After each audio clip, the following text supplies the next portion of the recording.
Good morning दोस्तों। अब तक हम लोग एडुटेरिया बीएसएससी इंटर स्तरीय प्रैक्टिस सेट को 9 तक देख चुके हैं और आज हम लोग इसका टेस्ट नंबर 10 देखेंगे। दोस्तों हम लोग इसको सिर्फ रिवीजन के व्यू से देख रहे हैं और रिवीजन की तरह ही इसको देखेंगे। आई होप कि सबको काफ़ी हेल्पफुल मिलेगा रिवीजन पर्पज से। 20 से 25 मिनट में एक टेस्ट कंप्लीट करते हैं। इसका सिर्फ ओनली जीएस का सेक्शन को देखेंगे जो 75 क्वेश्चंस होते हैं। ओके, तो बिना देर किए हुए चलते हैं। आज का पहली क्वेश्चन है, फर्स्ट क्वेश्चन से हम लोग शुरुआत करते हैं। फर्स्ट क्वेश्चन है, पहली बार परिसीमन आयोग का गठन कब किया गया था? तो पहली बार 1952 में किया गया था। दोस्तों परिसीमन आयोग का मेन कार्य होता है जनगणना के समय, जब भी इसका जनगणना होता है उस समय लोकसभा और विधानसभा की सीटों का या क्षेत्रों का आकलन करना, इतना ही इसका काम है। चलिए नेक्स्ट देखते हैं। एक निर्वाचित संविधान द्वारा भारत के संविधान का निर्माण करने का प्रस्ताव सर्वप्रथम किया गया था। कब किया गया था? क्रिप्स मिशन के द्वारा किया गया था। कब किया था? क्रिप्स मिशन के समय किया था। ये कब हुआ था क्रिप्स मिशन? 1942 में। कब हुआ था? 1942। ओके, नेक्स्ट देखते हैं। निम्नलिखित में से कौन सा राज्य 73वें संविधान संशोधन का अभिपालन करने वाला पहला राज्य है? कौन सा है? तो मध्य प्रदेश होगा इसका आंसर, मध्य प्रदेश। कब हुआ था 73वें संविधान? 1952 में। 24 अप्रैल 1993 को इसका लागू किया गया था। नेक्स्ट देखेंगे, किसी राज्य में नगरपालिका का सीमा क्षेत्र अधिसूचित करने के लिए निम्नलिखित में कौन सक्षम है? इसका कौन सक्षम है? तो इसमें होगा संबंधित राज्य का राज्यपाल। संबंधित राज्य का राज्यपाल इसका आंसर होगा। इसमें देखेंगे, इससे क्वेश्चंस आता है जैसे कि भाग 9 क में है अनुच्छेद 243, घ में इसका देखा जाता है। क्या है? भाग देखेंगे 9 क और आर्टिकल 243 घ। ओके, नेक्स्ट देखेंगे, किसने कहा था राष्ट्रपति का राजकीय आपात संविधान के साथ धोखा है? किसने कहा था राष्ट्रपति का राजकीय आपात संविधान के साथ धोखा है? किसने कहा था? के.एम. नाम्बियार ने कहा था। के.एम. नाम्बियार ने कहा था। के.एम. नाम्बियार ने संविधान में उल्लेखित राज्यों में राष्ट्रपति से संबंधित प्रावधान को विरोध करते हुए कहा था कि राष्ट्रपति की राजकीय आपातकाल संविधान के साथ एक धोखा है। 6 नंबर में देखते हैं क्वेश्चंस। एक ही व्यक्ति को 2 या 2 से अधिक राज्यों का राज्यपाल बनाने संबंधी प्रावधान किस संविधान संशोधन द्वारा किया गया था? किस संविधान? तो 7वां संविधान संशोधन द्वारा किया गया था। 7वां संविधान संशोधन द्वारा। नेक्स्ट देखेंगे, केंद्रीय सतर्कता आयोग। केंद्रीय सतर्कता आयोग का गठन किस समिति की अनुशंसा पर किया गया था? तो ये संथानम समिति के अनुशंसा किया गया था 1964 में। 1964 में। नेक्स्ट देखेंगे क्वेश्चन नंबर 8 को। भारतीय संविधान के निम्न में किस अनुच्छेद में अंतरराज्यीय परिषद का गठन किया गया था? अंतरराज्यीय परिषद 263 में है। 263 में अंतरराज्यीय परिषद का गठन। शिल्प वेद। शिल्प वेद निम्न में से किस वेद का उपवेद है? तो शिल्प वेद अथर्ववेद का उपवेद होता है। अब इसमें देखते हैं ऋग्वेद, यजुर्वेद, सामवेद, अथर्ववेद तो समझ गए शिल्प वेद है।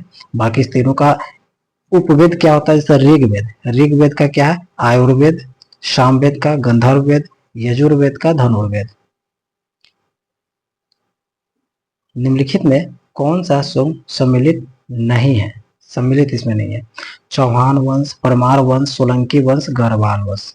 तो इसमें सोलंकी वंश का पृथ्वीराज प्रथम होगा। सोलंकी वंश का पृथ्वीराज प्रथम होगा। पृथ्वीराज प्रथम होगा क्योंकि सोलंकी वंश की स्थापना मूल राज्य ने की थी। मूल राज्य का 942 से 55 तक इसका शासन काल रहा। इन्होंने अपनी राजधानी अल्हन्यावारा को बनाया और अन्य सभी सम्मिलित सही है। चौहान वंश का वासुदेव है, परमार का उपेंद्र है, गढ़वाल का चंद्रदेव है, लेकिन सोलंकी वंश का मूल राज होगा, पृथ्वीराज नहीं, मूल राज। नेक्स्ट देखेंगे, शेरशाह ने किस युद्ध में विजय के बाद शेरशाह की उपाधि धारण किया था? तो चौसा के युद्ध के टाइम में किया था। चौसा के युद्ध कब हुआ था? 26 जून 1939। ओके, 26 जून 1939। उत्तराधिकार के युद्ध में औरंगजेब ने दारा शिकोह को किस युद्ध में अंतिम रूप से पराजित कर दिल्ली में अपना राज्य अभिषेक किया था? क्या है? उत्तराधिकार के युद्ध में औरंगजेब ने दारा शिकोह को किस अंतिम रूप से पराजित करके किस युद्ध में? तो इसका होगा देवराय का युद्ध। कब होगा? देवराय का युद्ध। ये कब हुआ था? 1659 में, 1659, 1659 में हुआ था। तुगलक काल में बिहार की राजधानी कहाँ थी? तुगलक काल में बिहार की राजधानी बिहार शरीफ थे, बिहार शरीफ था। बिहार में चंपारण कृषि कानून किस वर्ष पारित हुआ था? चंपारण कृषि कानून किस वर्ष पारित हुआ था? तो 1918 में पारित हुआ था। कब हुआ था? 1918 में पारित हुआ था। नेक्स्ट देखेंगे क्वेश्चन नंबर 15।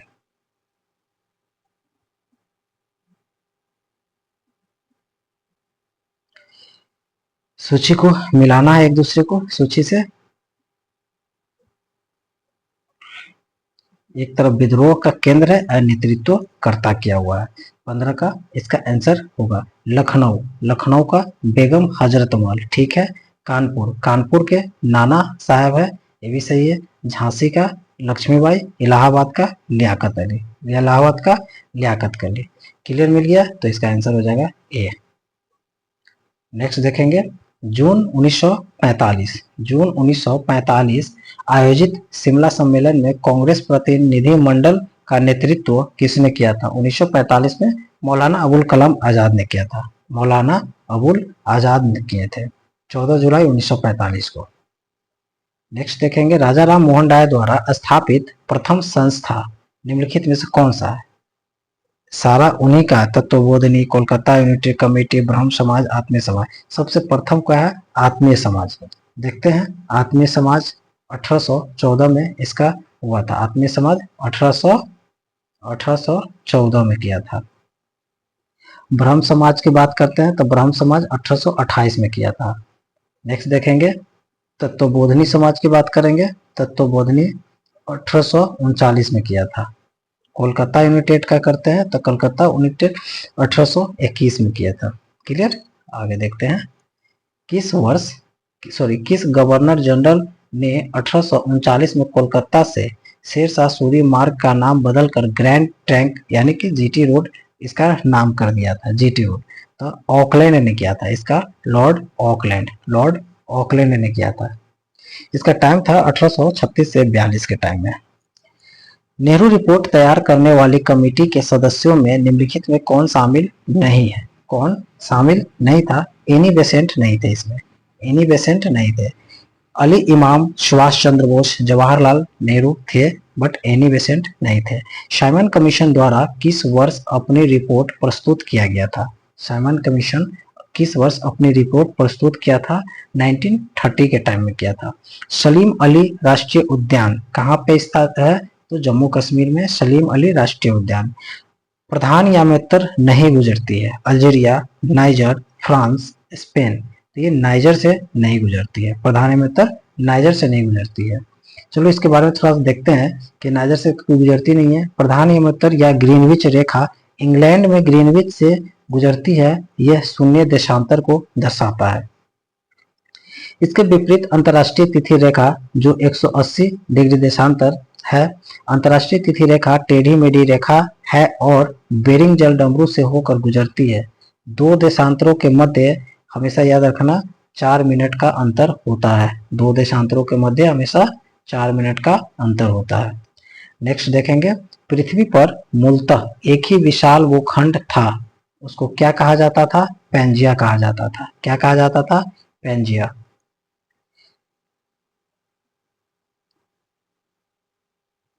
लगभग लगभग 250 मिलियन वर्ष पहले पेलियोजोइक और मेसोजोइक युग के दौरान का ये था। ये सब पेंजिया शब्द 1928 में अल्फ्रेड वेगनर के सिद्धांत में ये सामने आया था। वेगनर का महाद्वीपीय सिद्धांत का दिया हुए थे। निम्नलिखित में से किसने पर्वतों का सागर कहा? किसे पर्वतों का सागर कहा जाता है? British Columbia. ब्रिटिश कोलंबिया को पर्वतों का सागर कहा जाता है। नेक्स्ट देखेंगे, निम्न में से कौन सा सुमेलित नहीं है? इसमें से कौन सा सुमेलित नहीं है? तो माउंट रेनर यूएसए में है। माउंट रेनर यूएसए में है। माउंट एटना इटली में है। माउंट पेरिकुटिन में फिलीपींस में। जो माउंट पेरिकुटिन फिलीपींस में नहीं है, ये मैक्सिको में पाया जाता है। और माउंट एपो फिलीपींस में, ये सही है। माउंट पेरिकुटिन में। ओके, तो हमारा सी आंसर हो जाएगा इसमें से। निम्नलिखित देशों में कौन सा स्थल अवरुद्ध देश नहीं है? स्थल अवरुद्ध देश नहीं है तो ईरान नहीं है। अफगानिस्तान, लाओस, लग्जमबर्ग सारा स्थल अवरुद्ध है, ईरान नहीं है। नेक्स्ट देश और उसकी राजधानी को मिलान करना है। Austria Canberra. चलो, ऑस्ट्रेलिया के कैनबरा, सॉरी एक मैं क्या कर दिया, कट कर दिया। ऑस्ट्रिया का कैनबरा। एक का दो आंसर हुआ। ताजिकिस्तान का दुशांबे हो गया। तांजानिया का डोडोमा हो जाएगा। और वेनेजुएला का कराकास होगा। हो जाएगा। क्लियर? तो ऑप्शन नंबर बी। नेक्स्ट देखेंगे, उत्तरी अमेरिका में नियाग्रा जलप्रपात किन दो झीलों के बीच है?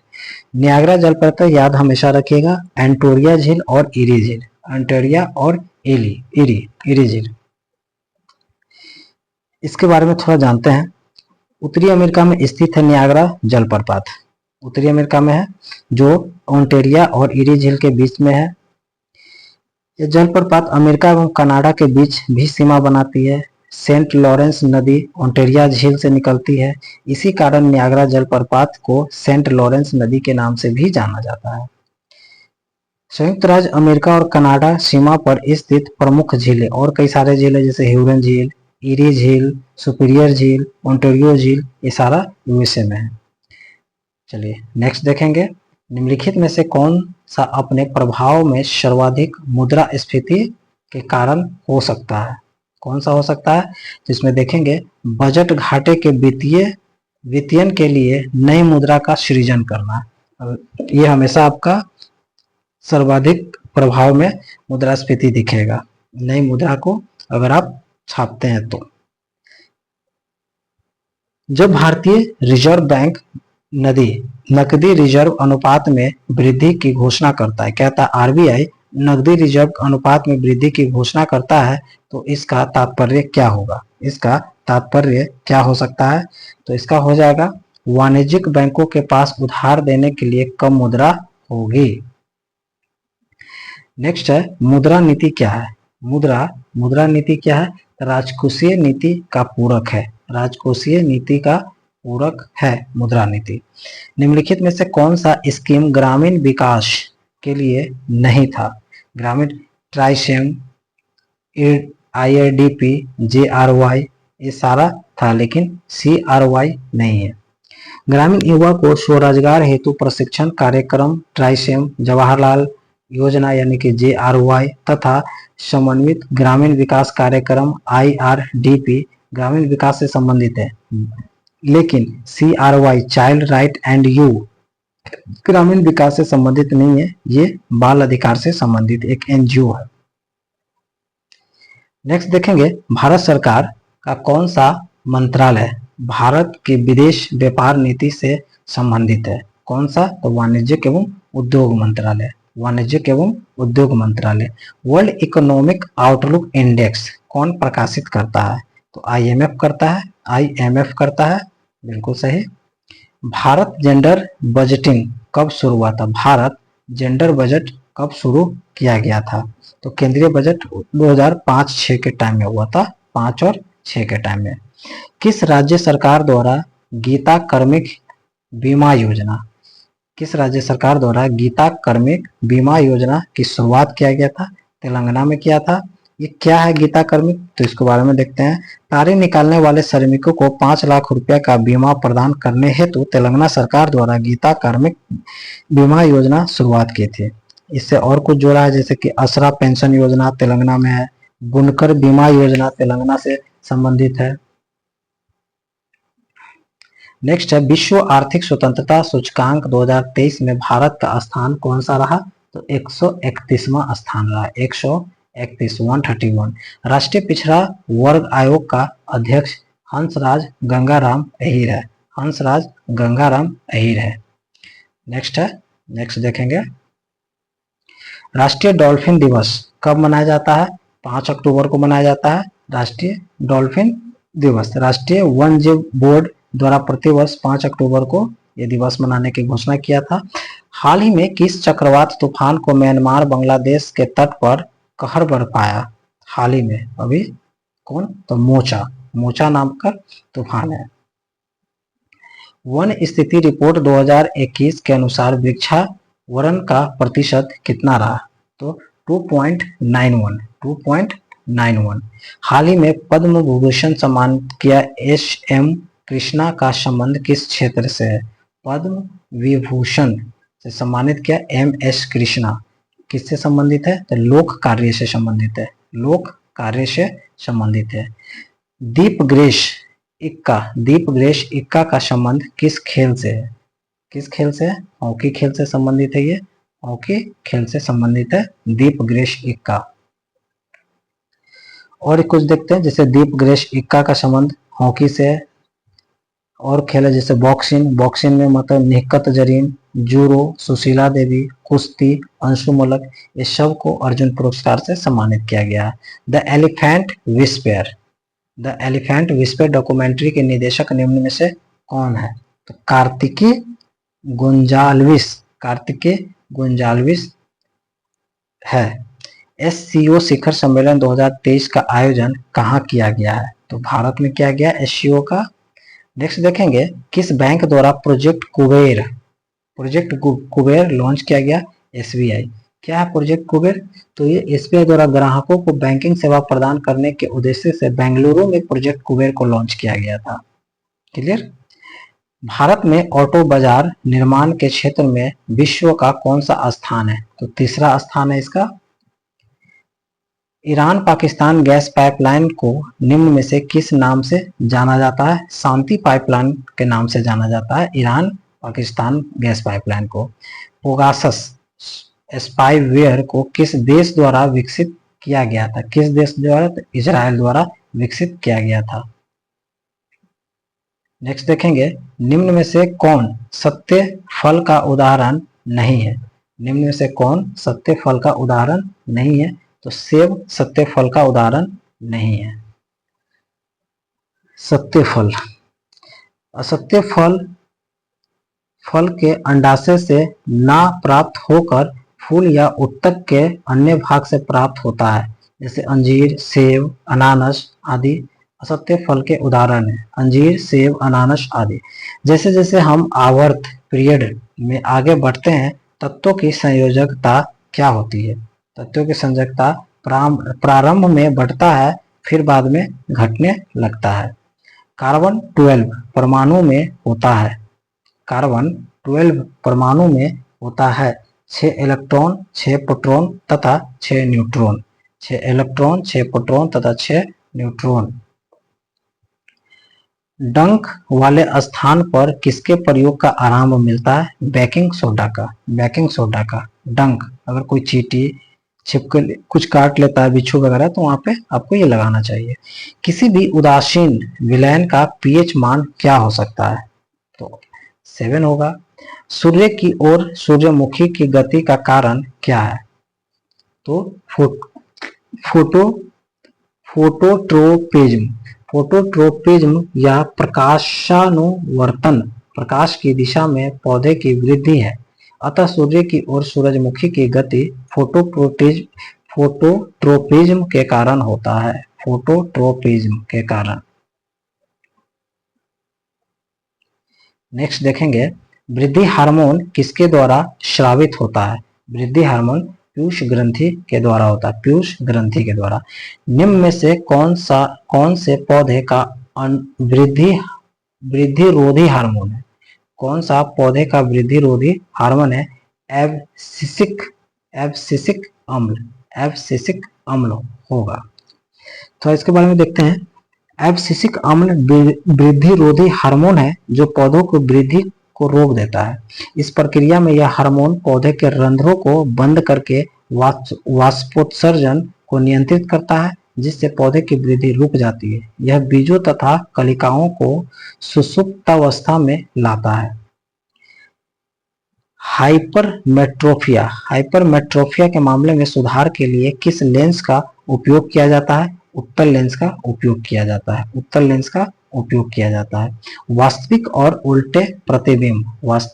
उल्टे प्रतिबिंब के लिए दर्पण का आवर्धन होता है। क्या होगा इसके लिए? दर्पण का आवर्धन होता है, ऋणात्मक होगा।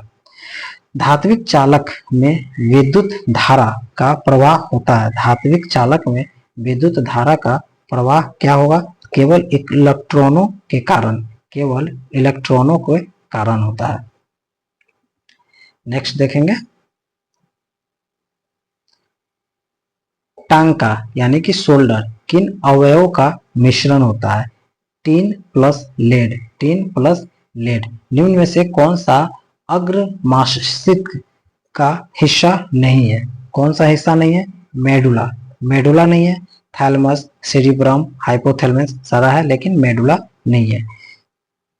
इसके बारे में थोड़ा देख लेते हैं। अग्रम मस्तिष्क का आगे वाला भाग होता है जिसमें सेरेब्रम आदि होते हैं। मेडुला पश्चिम मस्तिष्क का हिस्सा है। मेडुला भोजन निगलने, उल्टी, हृदय स्पंदन दर, खांसने, छींकने आदि का नियमन केंद्र है।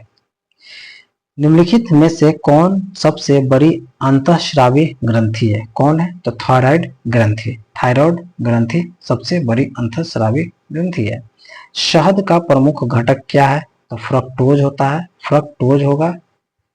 मांसपेशियों के निर्माण और वृद्धि तथा एंटीबॉडी बनाने के लिए इनमें से कौन अधिक आवश्यक है? प्रोटीन।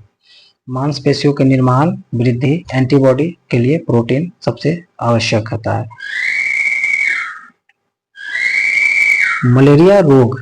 मलेरिया रोग से शरीर का कौन सा अंग प्रभावित होता है? तो प्लीहा होता है। मलेरिया एक परजीवी प्लाज्मोडियम से फैलने वाला रोग है जिसके मादा वाहक एनाफ्लिज मच्छर होता है। इसके प्रभाव से लाल रोधाणु नष्ट होने लगता है, जिससे रोगी को रक्त क्षीणता हो जाती है, यानी कि प्लीहा बढ़ जाता है। चलो, बहुत अच्छी बात है। नेक्स्ट देखते हैं, जीव और संघ, इसको मैच करना है। जीव और संघ। तारा मछली संघ इकोडोर्मोटा का है। संघ इकाई नोडोडर्मेटा। पाइला क्या है? संघ मोलास्का। पाइला संघ मोलास्का से है। नेरिस क्या है? संघ एनालिडा। और प्लेनेरिया संघ प्लेटीहेल्मिन्थीज से जुड़ा हुआ। इसका आंसर ऑप्शन नंबर ए हो जाएगा। मानव शरीर में रक्त का आयतन शरीर के भार का लगभग कितना प्रतिशत होता है? बताइए कितना प्रतिशत होता है इसका? तो 7% होता है। 7% होता है। मानव शरीर में रक्त का आयतन शरीर के भार का 7 से 8% होता है। रक्त एक तरल संयोजी ऊतक है तथा क्षारीय विलयन इसका 7.4 होता है। 7.4 होता है। पत्ती का मुख्य कार्य क्या होता है? पत्ती का मुख्य कार्य प्रकाश संश्लेषण होता है।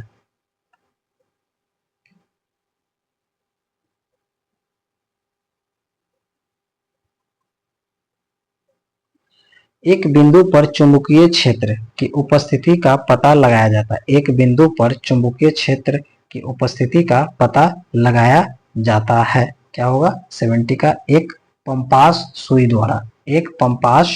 कंपास सुई द्वारा। निम्नलिखित में से किस तंतु का अणुओं में प्रोटीन इकाई होती है? किस तंतुओं के अणुओं में प्रोटीन इकाई होती है? तो रेशम में प्रोटीन पाया जाता है, रेशम में प्रोटीन पाया जाता है। मौसम की रिपोर्ट किस थर्मामीटर का उपयोग करके बनाई जाती है? बताइए। क्लिनिकल, लेबोरेटरी, अधिकतम, न्यूनतम, ए या बी दोनों होगा? तो इसका होगा अधिकतम न्यूनतम, अधिकतम न्यूनतम। ध्वनि की प्रबलता किसके द्वारा निर्धारित की जाती है? ध्वनि की प्रबलता किसके द्वारा निर्धारित की जाती है? कंपन आयाम, कंपन और आयाम के द्वारा। कोशिका में उपस्थित जेली जैसा पदार्थ क्या कहलाता है? कोशिका में उपस्थित जेली जैसा पदार्थ क्या कहलाता है? साइटोप्लाज्म, साइटोप्लाज्म कहलाता है। एक किरणों क्या है? एक यानी अल्फा किरणों के संबंध में निम्नलिखित में से कौन सा कथन सत्य है? तो इसका होगा ए और बी दोनों होगा, ए और बी दोनों होगा। यानी कि अल्फा किरणों को फोटोग्राफिक प्लेट को काला कर देती है। अल्फा किरणें विद्युत क्षेत्र में ऋण आवेशित प्लेट की ओर विक्षेपित हो जाता है, इसलिए ए और बी दोनों होगा। तो अभी हम लोगों ने 75 क्वेश्चन नंबर देख लिया, तो अब देखेंगे नेक्स्ट 11 नंबर टेस्ट को। तब तक के लिए थैंक यू, और अच्छा लगे तो please subscribe, share and comment please.